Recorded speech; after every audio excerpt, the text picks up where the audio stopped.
What's going on, everybody? It's Coach Reg, aka Mr. Intensity. My job is to invoke thought and help awaken the world's consciousness one person at a time. Hopefully that person is you.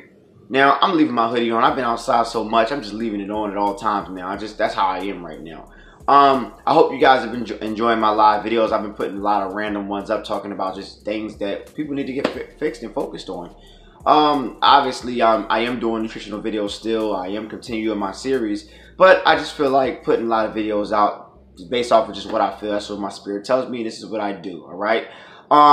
Pretty much, today we're going to do a video about something that a lot of y'all know is bad, but a lot of y'all also don't know is bad because a lot of you still indulge in it. Now, the reason why a lot of you have a shellfish allergy is because your body realizes that it's done with the bullshit. And your body's starting to break out from the poisons already in it, all right? This whole thing's system is corrupted, and we're going to get into lobster and all other shellfish, all right? Main topic talking about lobster because it's one of the most expensive ones that people buy, Red Lobster and things of that nature. Obviously, the restaurant's named after it. But I'm going to tell you why lobster is not good at all, why you should not be eating it. I'm going to tell you why any shellfish is a cockroach, is a roach, an insect of the sea. And if you ain't eating insects of the land, I don't know why the hell you eat insects of the sea. Obviously, because you didn't know, because I'm sure if you knew it was an insect, you wouldn't eat it. Right? Right? All right. Let's get into it. Why lobsters and other shellfish should not be eaten. All right, let's get it.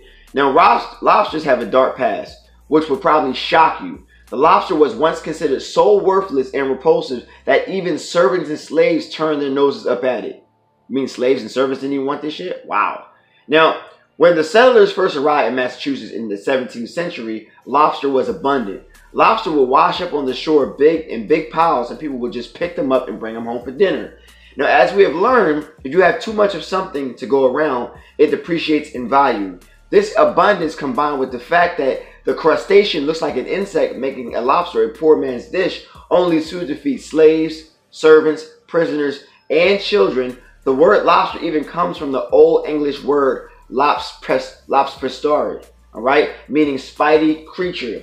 It is said that laws were even passed forbidding people to feed servants lobster more than twice a week. Ha!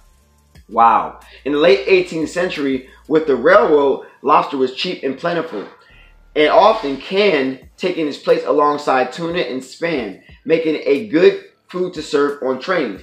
Now, passengers from around the country weren't aware of New England's aversion to lobster and found the seafood quite tasty. Mind you, New Englanders' issues with lobster had nothing to do with the flavor or taste. Their dislike stemmed from the fact that it was cheap and looked like a bug. They were actually smarter than us. Now, when lobster caught on with the fancy railroad travel crowd, the upper class in Boston and New York jumped on the bandwagon, all right, cementing lobster's place as seafood delicacy. Unfortunately, it's actually better to avoid eating lobster than any other shellfish for a number of health reasons. Here's why. Now, lobster has a role much like a cockroach on land. That is, they sweep the ocean floor in search of debris and algae that can be ingested, which means their whole system is corrupted. Categorized as optimistic, that is, they eat whatever is available, even if it means turning into cannibalism when captured, which they mean eat each other. Populations of commercially important lobster species are thought to be declining, and overfishing, particularly of claw lobsters in Europe, is taking a toll. Now, additionally, pollution is causing shell rot and other illnesses in normally disease-resistant species. So, I'm going to run that back, y'all.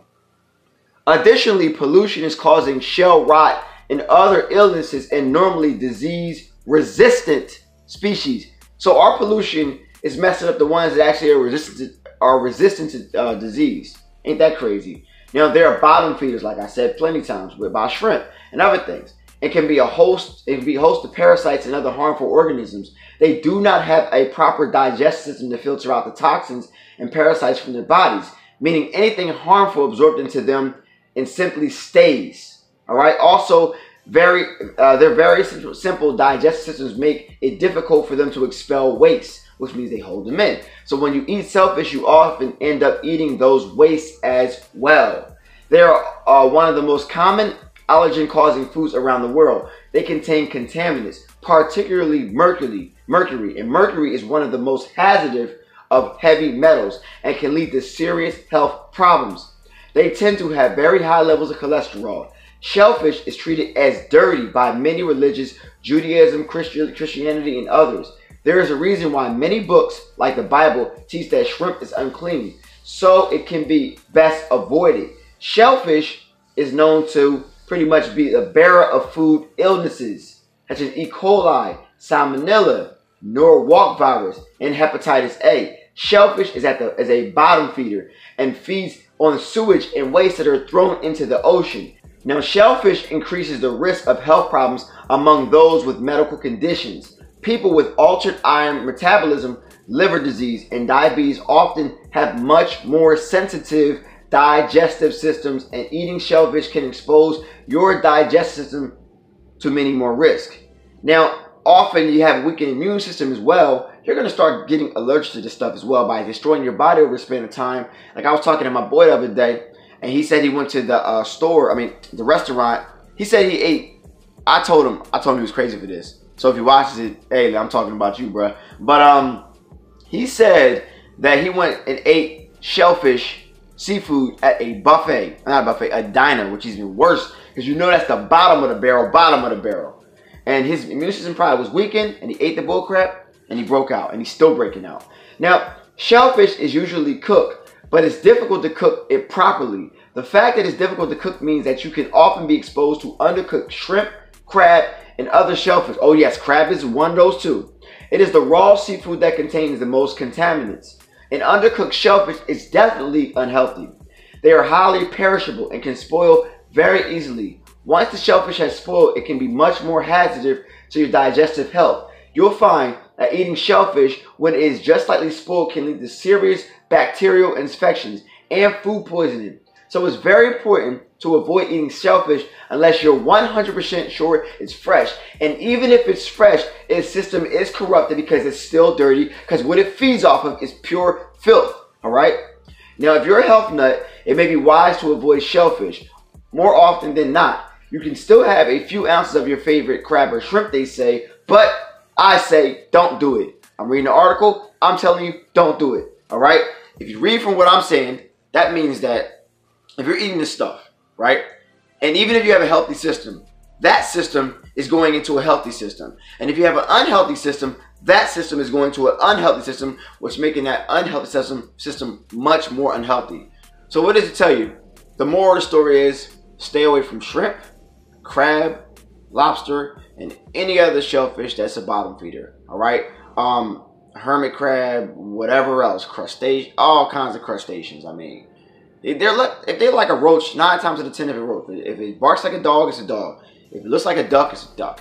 If it looks like a roach, it's a roach. Compare it to the other cockroaches, and you'll find that they're just alike.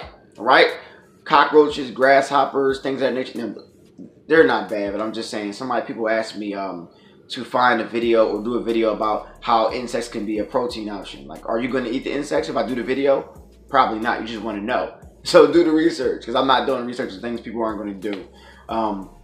Besides that, this is my video. Stay away from Red Lobster. Stay away from all these companies that sell all this stuff. It's all bull crap. And the more it's a delicacy, the more harder it is to get it, which means that you're picking from the bottom of the barrel, hoping to get the gold on the bottom of the barrel, but the gold is tarnished with bullshit. So, besides that, this is Coach Reg, aka Mr. Intensity, and my job is to invoke thought and help awaken world's consciousness one person at a time. Hopefully that person is you.